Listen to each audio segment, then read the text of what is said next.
Hi hello friends, welcome to channel flavour சமையல். நம்ம இந்த வீட்டில் என்ன பார்க்க போகிறோம் பார்த்தீங்கன்னா, ரொம்பவே சூப்பரான ரொம்ப டேஸ்டியான மட்டன் சுக்கா தான் பார்க்க போகிறோம். இந்த மட்டன் சுக்கா பார்த்தீங்கன்னா நல்ல சின்ன வெங்காயம்லாம் நிறைய போட்டுருப்பதுனால டேஸ்ட் வந்து ரொம்பவே சூப்பராக இருக்கும். அதுவும் இல்லாமல் இதுக்கு வந்து மசால் வந்து நம்ம வீட்டிலேயே நம்ம வந்து நல்லா எல்லாமே வறுத்து அரைச்சி பண்ண போகிறோம். அதனால் டேஸ்ட் வந்து இன்னுமே சூப்பராக எடுத்து கொடுக்கும். இப்போ இந்த ரெசிபிக்கு தேவையான பொருட்கள்லாம் என்னென்னு பார்ப்போமா? அதுக்கு முன்னாடி நம்ம சேனலை ஃபஸ்ட் டைம் பார்க்குறீங்கன்னா ஃப்ளேவர் சமையலை சப்ஸ்கிரைப் பண்ணிக்கோங்க, பெல் பட்டன் அமைக்கோங்க, கூடவே லைக் பண்ணி தட்டிடுங்க. அப்போ தான் அடுத்தடுத்து போடுற வீடியோ நோட்டிஃபிகேஷனில் வரும். இப்போ நம்ம வீடியோக்குள்ளே போகலாம்.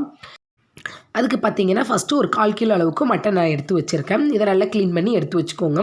இப்போ க்ளீன் பண்ணி வச்சுருக்க மட்டனை ஒரு குக்கரில் மாற்றிட்டு இதுக்கு தேவையான அளவு தண்ணி ஊற்றிக்கலாம். நான் பார்த்தீங்கன்னா ஒரு 1/4 கப் அளவுக்கு தண்ணி வந்து ஆட் பண்ணிக்க. தண்ணி ரொம்ப ஊற்றி தண்ணி எதுவுமே வெளியே விட்டுறாதீங்க. அதனால் கம்மியாக தண்ணி ஊற்றி வேக வச்சுக்கலாம். அப்புறம் 1/4 டீஸ்பூன் அளவுக்கு மஞ்சள் தூளும் அப்புறம் இந்த மட்டனுக்கு தேவையான உப்பும் இதோடு ஆட் பண்ணிவிட்டு மூடி வச்சு நம்ம நார்மலாக எப்போதுமே மட்டன் எத்தனை விசில் வேக வச்சு எடுப்போமோ அந்த அளவுக்கு நம்ம வேக வச்சு எடுத்துக்கலாம். இது வெந்துட்டுருக்க டைமில் பார்த்தீங்கன்னா இதுக்குள்ளே மசால் பொருட்களை நம்ம வறுத்து பவுட்ரு பண்ணி எடுத்து வச்சுக்கலாம். அதுக்கு பார்த்திங்கன்னா ஃபஸ்ட்டு ஒரு கடாய் எடுத்து வச்சுக்கிடுவோம். இந்த மசால் வந்து எல்லாமே நம்ம ட்ரை ரோஸ்ட் தான் பண்ண போகிறோம்.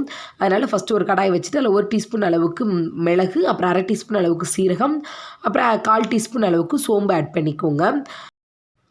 அடுத்து 2 ஸ்பூன் அளவுக்கு முழு மல்லி வந்து ஆட் பண்ணிக்கலாம்.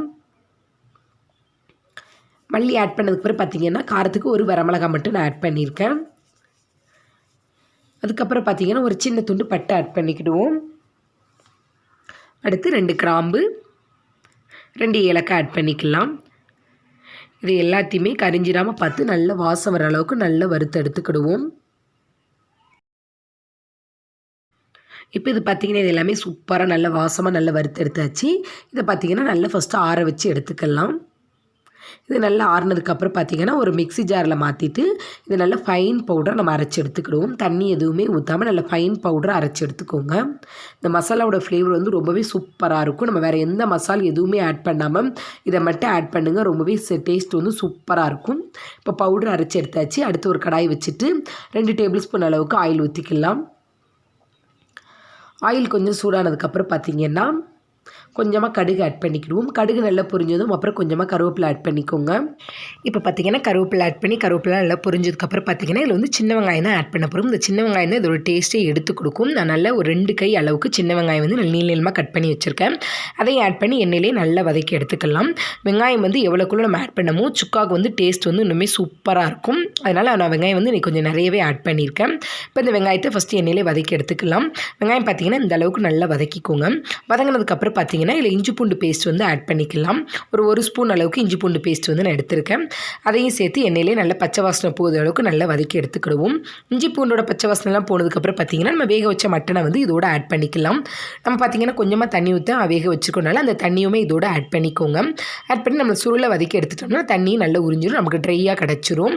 இப்போ பார்த்திங்கன்னா இதையும் ஒரு 2 நிமிஷம் நல்லா கலந்து விட்டதுக்கப்புறம் அப்புறம் பார்த்திங்கன்னா இல்லை மசால் பொருள் வந்து நம்ம ஆட் பண்ண போகிறோம். வேறு எந்த ஒரு மிளகாய்த்தூள் மல்லித்தூள் எதுவுமே நம்ம ஆட் பண்ணலை. நம்ம என்ன பவுடர் வந்து வறுத்து வச்சுருக்கோமோ அதை மட்டும்தான் நம்ம ஆட் பண்ண போகிறோம். அது மட்டும் ஆட் பண்ணாலே போதும். இதோட டேஸ்ட் வந்து ரொம்பவே சூப்பராக இருக்கும். இப்போ இந்த பவுடர் ஆட் பண்ணிவிட்டு இதை நல்லா கலந்து விட்டுட்டு இப்போ உப்பு வேணால் செக் பண்ணி பார்த்துக்கோங்க. உப்பு கம்மியாக இருந்தால் இதோட ஆட் பண்ணிக்கலாம்.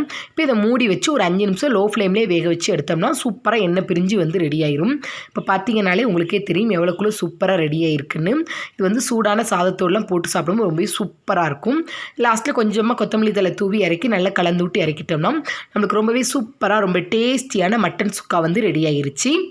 நம்ம சேனலில் ஆல்ரெடி மட்டனுக்குள்ள ரெசிபீஸ்னு வந்து நிறையவே நம்ம ஆட் பண்ணியிருக்கேன். அதையும் நான் வந்து வீடியோவில் லிங்க்கில் கொடுக்குறேன், மறக்காமல் செக் பண்ணி பாருங்கள். ஐ கார்ட்லேயும் கொடுக்குறேன். ரொம்பவே சூப்பராக டேஸ்ட்டான மட்டன் சுக்கா வந்து நம்ம இன்றைக்கி பார்த்தாச்சு. நீங்களும் இதே மாதிரி உங்கள் வீட்டு குழந்தைங்களுக்கு செஞ்சு கொடுத்து சாப்பிட்டுட்டு எப்படி இருக்குன்னு எனக்கு கமெண்ட் பண்ணுங்கள். இந்த வீடியோ உங்களுக்கு ரொம்ப பிடிச்சிருந்துச்சுன்னா உங்கள் ஃப்ரெண்ட்ஸ் அண்ட் ஃபேமிலியோட ஷேர் பண்ணிக்கோங்க. மறக்காமல் ஃப்ளேவர் சமையலை சப்ஸ்கிரைப் பண்ணிக்கோங்க. Thank you friends. இந்த வீடியோவை கடைசியாக பார்த்துக்கு ரொம்ப நன்றி. மீண்டும் ஒரு வீடியோவில் சந்திப்போம்.